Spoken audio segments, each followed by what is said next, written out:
গীতা পড়ার চেয়ে ভালো মাঠে গিয়ে ফুটবল খেলা, এই কথা বলেছিলেন স্বামী বিবেকানন্দ। আর যখন স্বামী বিবেকানন্দকে নিয়ে কথা ওঠে তখন বহু ভারতীয়দের বুক গর্বে ভরে যায়। কেন ভরে যায় না, তিনি 1893 সালে যখন বিশ্ব ধর্ম সম্মিলনে শিকাগোতে যান আর সেখানে তিনি যে বক্তব্য দিয়েছিলেন, সেই বক্তব্য দেওয়ার পরে সারা বিশ্বে এই ভারতের গুণগান শুরু হয়েছিল আবার, যার জন্য স্বামী বিবেকানন্দকে নিয়ে আজ ভারতীয়দের গর্ব।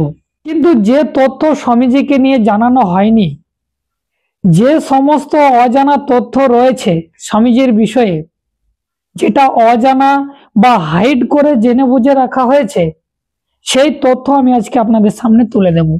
যে আরএসএস তথা ব্রাহ্মণ্যবাদী সংগঠন এই স্বামী বিবেকানন্দকে হিন্দুত্বের হৃদয় সম্রাট বলে, সেই স্বামীজি এই হিন্দু ধর্ম এবং ব্রাহ্মণ্যবাদ সম্পর্কে তিনি তার মতবাদ প্রকাশ করেছে, যেটা সব সময়ের জন্য আপনাদের থেকে হাইড করে রেখেছে আজকের এই ব্রাহ্মণ্যবাদী সমাজ। আমি প্রথমে বললাম যে স্বামী বিবেকানন্দকে নিয়ে আজকে দেশের মানুষ গর্ব করে, সেই শিকাগোর ধর্ম সম্মিলনে যে ঘটনা ঘটেছিল সেটা আপনাদের থেকে হাইড করে রাখা হয়েছে।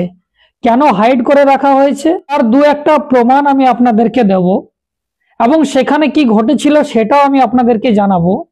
দেখুন, সর্বপ্রথম হচ্ছে যে হিন্দু ধর্মের প্রবক্তা হিসাবে যখন তিনি শিকাগোতে সে ধর্ম সম্মিলনে যায়, সেখানে বহু ধর্মের মানুষ সেখানে উপস্থিত ছিলেন, স্বামী বিবেকানন্দ ছিলেন। কিন্তু সেই সম্মিলনের আয়োজকরা যখন স্বামী বিবেকানন্দকে বলেন যে আপনি হিন্দু ধর্মের প্রবক্তা, তো সেই প্রমাণটি আপনি দিন, তো স্বামী বিবেকানন্দ সেই কথা শুনে তিনি তৎক্ষণাৎ ভারতের যিনি শঙ্করাচার্য ছিলেন তাকে একটা চিঠি লিখে ওনাকে এটা বলেন যে আমি হিন্দু ধর্মের প্রবক্তা, সেই প্রবক্তা হওয়ার প্রমাণপত্র আপনি আমাকে পাঠান। সেই কথা শুনে স্বামী বিবেকানন্দকে তিনি বলেন, হিন্দু ধর্মের প্রবক্তা শুধুমাত্র ব্রাহ্মণরাই হতে পারে, আর তুমি হচ্ছে শূদ্র সমাজ থেকে, তাই তুমি হিন্দু ধর্মের প্রবক্তা হতে পারো না। তো এই পত্র লেখে যখন সে স্বামীজির কাছে পৌঁছায়, আর স্বামীজি এটা শুনে সে হতবাক হয়ে চিন্তায় পড়ে যায়, আর চিন্তায় পড়ে সে এক জায়গায় বসে তিনি যে জাতিবাদী শিকার হলেন সেটা তিনি অধ্যয়ন করতে শুরু করে দেন। স্বামীজিকে এক কোনায় বসে চিন্তিত ভাবে দেখে শ্রীলঙ্কা থেকে আসা অনাগরিক ধর্মপাল বোধজি তিনি তার কাছে যান, এবং তার সাথে যখন তিনি কথাবার্তা বলেন আর তিনি জানতে পারেন, তখন তাকে উনি বলেন যে ঠিক আছে, ভারত থেকে এসেছেন, আমি আপনাকে আমার সময় থেকে 5 মিনিট আপনাকে দেব, আপনি অবশ্যই সেখানে আপনি বক্তব্য রাখবেন। তো সেই শ্রীলঙ্কা থেকে আসা বৌদ্ধ ধর্মের যিনি প্রবক্তা, তার কাছ থেকে 5 মিনিট নিয়ে স্বামী বিবেকানন্দ যেভাবে 5 মিনিটের মধ্যে কথা রেখেছিলেন এবং একের পর এক তালি আমার নাম নিচ্ছিল না, সেইভাবে স্বামী বিবেকানন্দ ভারতের মুখকে উজ্জ্বল করছিল সেই সময়। কিন্তু তার মনে একটা জিজ্ঞাসা ছিল যে শঙ্করাচার্য এই ধরনের কথা কি করে বলে। দেখুন, এখানে অনেকেই অনেক রকম আমাকে কমেন্ট করতে পারেন, অনেক কিছু বলতে পারেন যে এটা হতেই পারে না, তুমি কোথা থেকে বলছো, বা তোমার এটা প্রমাণ কি রয়েছে। তো দেখুন, এখানে ধাক্কার টিভি সাংবাদিক রয়েছে, তিনি এই বিষয়টা তুলে ধরেছিলেন, আর সেখান থেকে আমি আপনাদেরকে বলছি। কিন্তু তার আগে আরেকটা আমি আপনাদেরকে প্রমাণ দেব, তাহলে হয়তো আপনারা এখানে স্পষ্ট হয়ে যাবেন যে এটা আসলে সত্যি না এটা সাজানো একটা গল্প। দেখুন, এই ব্রাহ্মণদের একটা শাস্ত্র রয়েছে বেশ স্মৃতি, সেখানে 1/11 থেকে 13তে বলছে নাপিত, কুমোর, মালি এবং কায়স্থ, এই জায়গাটা নোট করবেন, কায়স্থ, এদের মুখ যদি দেখে ফেলে কোনো ব্রাহ্মণ, তাহলে সঙ্গে সঙ্গে সূর্যের দিকে তাকাতে হবে কিংবা স্নান করতে হবে, মানে পবিত্র হতে হবে। তাহলে এখান থেকে একটা জিনিস স্পষ্ট বোঝা যায় যে স্বামী বিবেকানন্দকে এরা তুচ্ছ তাচ্ছিল্য করেছে ব্রাহ্মণ্য ধর্মের শাস্ত্র গ্রন্থে, এবং আজকের তারিখে যে নরেন্দ্র দত্ত আজ স্বামী বিবেকানন্দ, সেই দত্তরাও আজ পর্যন্ত জানে না যে এই ব্রাহ্মণদের শাস্ত্রে কিভাবে ব্রাহ্মণেরা এই দত্তদের মানে কায়স্থদের অপমান করেছে, এখনো করে চলেছে। তাহলে এই শাস্ত্র থেকে আপনারা প্রমাণ পাচ্ছেন যে কায়স্থরা হচ্ছে শূদ্র।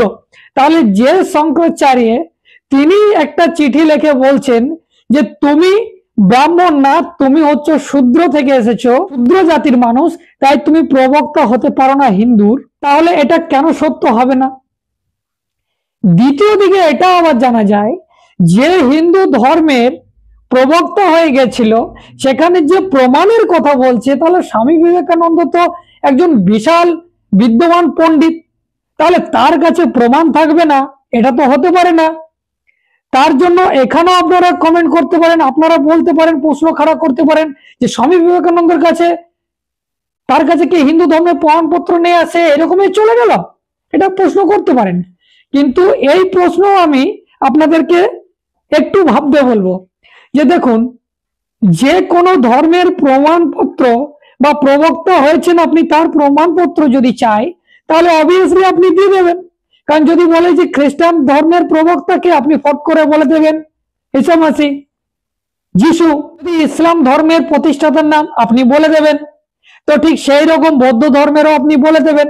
তাহলে হিন্দু ধর্মের যে আপনি প্রবক্তা, তাহলে হিন্দু ধর্মের প্রবক্তার প্রমাণ কি রয়েছে? সেখানে দেখুন বেদ, শ্রুতি, স্মৃতি, রামায়ণ, মহাভারত, পুরাণ, কোন একটা ধর্মগ্রন্থে বা শাস্ত্র গ্রন্থে এই হিন্দু শব্দের উল্লেখ নেই, যার জন্য প্রমাণ পাওয়া যায় না।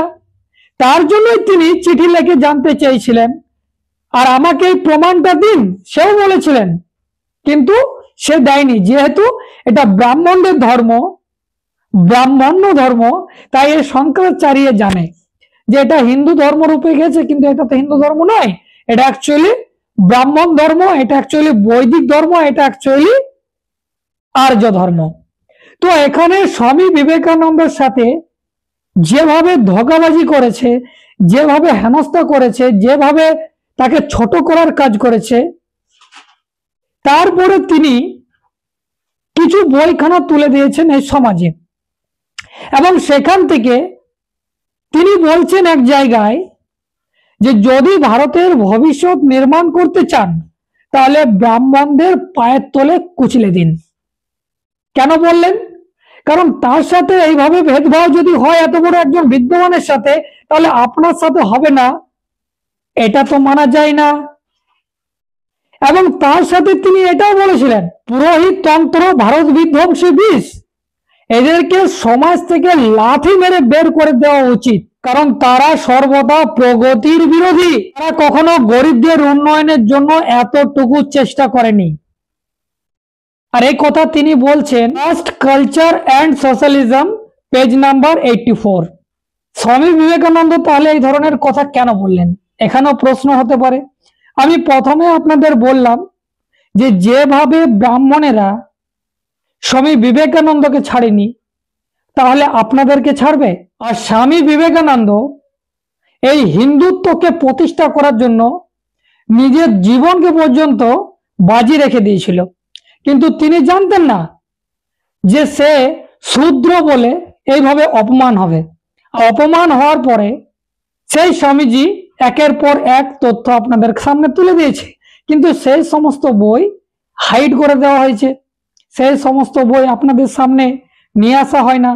আমি হয়তো দু একটা বইয়ের নাম বলে দিচ্ছি, আপনারা মার্কেটে আপনারা খুঁজে দেখবেন, ভারতের ভবিষ্যৎ, এই বইটি আপনারা খোঁজার চেষ্টা করবেন। এবং আরো অনেক তথ্য উনি দিয়ে গেছেন এই ব্রাহ্মণদের নোংরা যে রাজনীতি, নোংরা ধর্ম, কিভাবে মানুষকে শোষণ করে, এই দেশের মানুষকে কিভাবে শোষণ করছে, তিনি একের পর এক তথ্য দিয়ে গেছেন।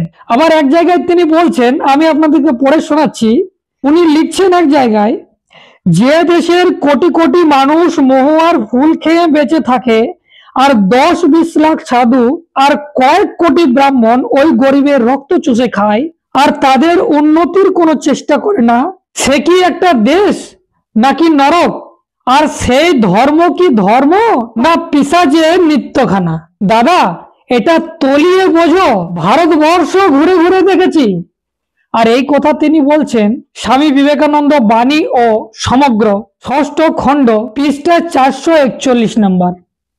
এবার আপনারা বলুন, এই সমস্ত যে দিকগুলো স্বামীজির এই ব্রাহ্মণ্যবাদ, এই ব্রাহ্মণদের প্রতি রয়েছে, এটা কি আদৌ আপনাদেরকে জানানো হয়েছে?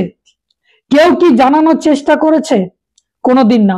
শুধুমাত্র হিন্দুত্ববাদের, ব্রাহ্মণ্যবাদের চশমা পরিয়ে, টুপি পরিয়ে আপনাদেরকে শুধু টুপি পরানোর কাজ করছে। আমি প্রথমে বললাম যে স্বামী বিবেকানন্দ এই হিন্দুত্বকে খাড়া করার জন্য নিজের জীবনকে বাজি রেখে দিয়েছিল। সে পরবর্তীকালে বুঝতে পারলো যে আরে আমি তো এই ব্রাহ্মণ্যবাদকে দাঁড় করানোর জন্য নিজের জীবনকে বাজি রেখে দিলাম, আর সেই ব্রাহ্মণেরাই আমাকে এইভাবে আঘাত দিল। আর আঘাত খাওয়ার পরে বলেন, একটা কথা আছে যে মানুষকে যতক্ষণ না পেছনে লাত পড়বে, সে বললো লাতোं का भूत बातों में नहीं मानता, লাত পড়ানা চাইয়ে। তো সেই রকম যখন এই স্বামীজির পেছনে লাত পড়েছিল এই ব্রাহ্মণদের শঙ্করাচার্যের দ্বারা অপমান সহ্য করতে হয়েছিল, তারপর থেকে তিনি এই ধরনের কলমটা লিখতে শুরু করেছিল যে পরবর্তীকালে আমার সমাজের মানুষ এটা তো সচেতন হবে। পরবর্তীকালে আমি এদের হয়ে কলমটা চালিয়েছি। তো এখানে স্বামীজির সম্পর্কে যে তথ্য আমি আপনাদের সামনে রাখলাম, আপনাদের কি মনে হয় যে স্বামীজি এই ব্রাহ্মণ্যবাদকে খাড়া করার জন্য যে কলম চালিয়েছিলেন সেটা তিনি ঠিক করেছিলেন না তিনি ভুল করেছিলেন? অবশ্যই আপনারা কমেন্ট বক্সে কমেন্ট করে লিখে জানাবেন। দ্বিতীয় দিকে পরবর্তীকালে উনি যেভাবে অপমান সহ্য করার পর, অপমানের পর অপমান হওয়ার পর যে কলম এই দেশের ব্রাহ্মণ্যবাদের বিরুদ্ধে লিখলেন, সেটা সম্পর্কে আপনাদের কি অভিমত রয়েছে সেটা আপনারা কমেন্ট করে জানাবেন। যদি প্রথমবার আপনারা ফেসবুকে দেখে থাকেন ফলো করে নেবেন, ইউটিউবে গিয়ে সার্চ করুন দ্য লং প্রসেস, সেখানে সাবস্ক্রাইব করে রাখুন, কারণ আমি ধরনের কন্টেন্ট নিয়ে আসি। এখন এই পর্যন্তই, ধন্যবাদ।